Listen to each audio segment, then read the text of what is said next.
We all have shit we don't want advertised. If police ask, it was just us here that day.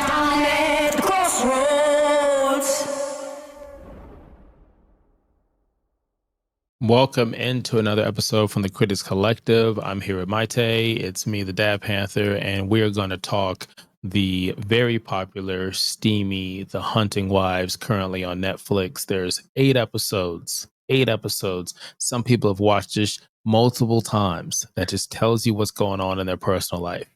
I don't know what we're going to talk about. We're going to rate it. We're going to talk about our highs and lows.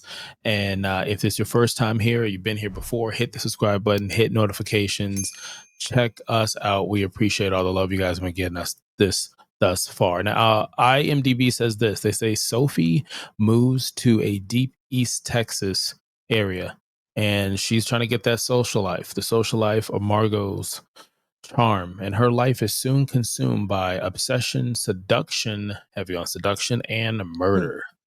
That seems very very accurate. So with that being said, Mayte, what are your highs and lows on this one? The lows is a little bit some of the decision making on some of the characters. I would say that would be a low for me. A lot there is some stuff that didn't make sense. It just kind of like I feel like there's like little missing pieces and gaps, and I'm like, I thought it was gonna be one direction, and then it went a whole different direction. I feel like one low, I feel like we had 2 different seasons in one for me. Like, I feel like there was a lot of different storylines, which I liked, but then it kind of just went from like 0 to 100 in certain areas versus like keeping a certain pace. But my high, it was drama filled. I do like that. It has, for me, it had more potential. I enjoyed it. I don't know about watching it multiple times. It's not like, it is steamy, very steamy. But is it everybody's cup of tea type of steamy? I don't know. I really like, it was very true to the hunting aspect, and this I don't really know much about Texas, but I feel like they were true to that. So I really like that. And then like the music throughout the movie. I mean, not the movie, the show. Mm-hmm. I really like it. It went well, kind of fit like a little theme, but there was a point where I don't want to give any spoilers. There's this one character that pissed me off the whole show, and I think you probably know who it is.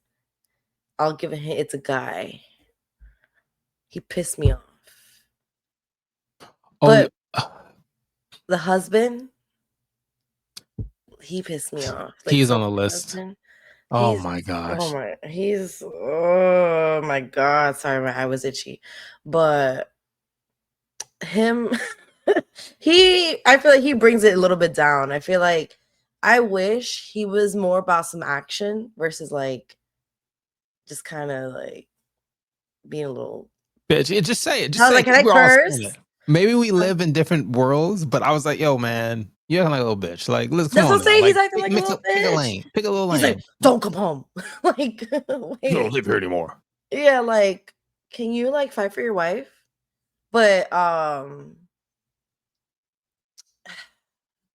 just don't want to give away too much. Yeah.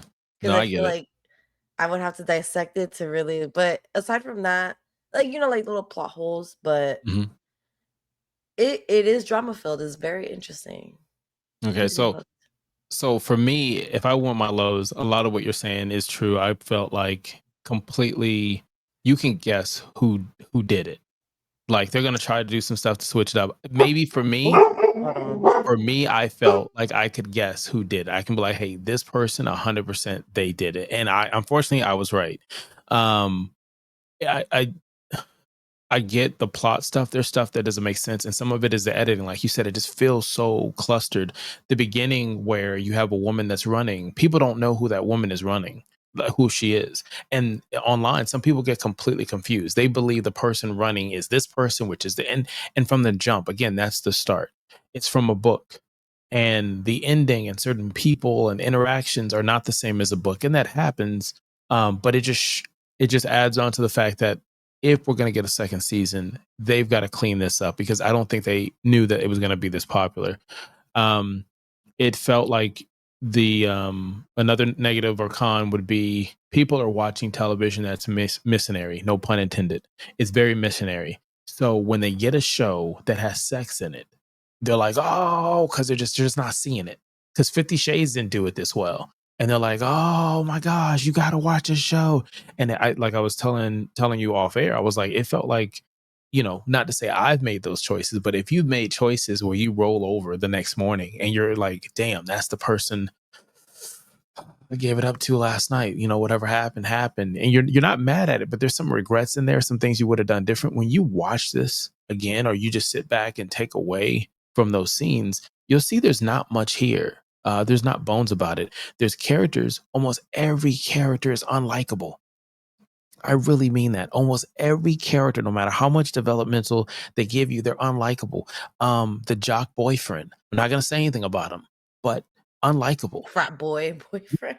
On top of that, they change the characters, right? Based off the plot. There's a lot of spoon feeding of the plot. I give you example. They will take a character that seems pretty cool, pretty chill. They'll make that character dumb, just dumb as a fucking doorknob. Like how they talk, what decisions they make them dumb only to make the plot go through.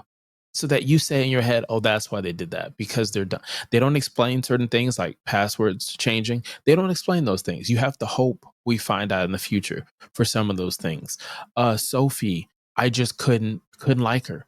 I know they were trying to get me to like her. I just couldn't fucking like her. She kept making ridiculous fucking choices. And I feel like it makes it as if, like, you mean none of the women could make good choices? That's hard to believe. Women are smart. They have intuition. You want to say all these women. Then the political part. They're in Texas. So I'm just being real with you. They're painting the picture. Guns and Republican and baby Jesus. If you don't do those three, go fuck yourself. And that's what they're feeding you. And so they're adding that into it. Give or take how you feel about it. But you can plug that theory in almost any place in the US at this point. The stuff that I did like about it, I guess like having the sex scenes the way they did it was refreshing. Because a lot of times you get dramas, and I've said this before in other movies, you get a drama, a love romance, whatever, and they start kissing and then the scene switches. And I'm like, man, maybe it's just me. I'm not saying I'm horny or something like that. I'm just saying maybe it's just me. I feel like let the scene continue, just like if you're reading a novel, to paint that picture, to keep you in that mood. And they do a really good job in that, sometimes to the point that they show something that was interesting. Like this, I'm not going to say anything, but the sheriff, I don't know if you remember the sheriff and the his wife. They like did spoon feed about the husband, and then I was like, and then when she did, I was like, oh, wow. Yeah, so it was some interesting stuff there. And going back what she said about the husband, not to say there's a husband or anybody in their relationship that would feel that they would agree with those choices. It just felt like this person wasn't standing up for anything that had to do with a relationship and or a marriage. Like, pick something. You can't just be neutral. And this person was neutral. And I think they could have added to the dynamic of what Sophia was going through. We could talk about a bunch of stuff that doesn't make sense plot line. There's a conversation with a female product, and they're like, why would she need a female product if she had XYZ down the road? But some women still have them on them.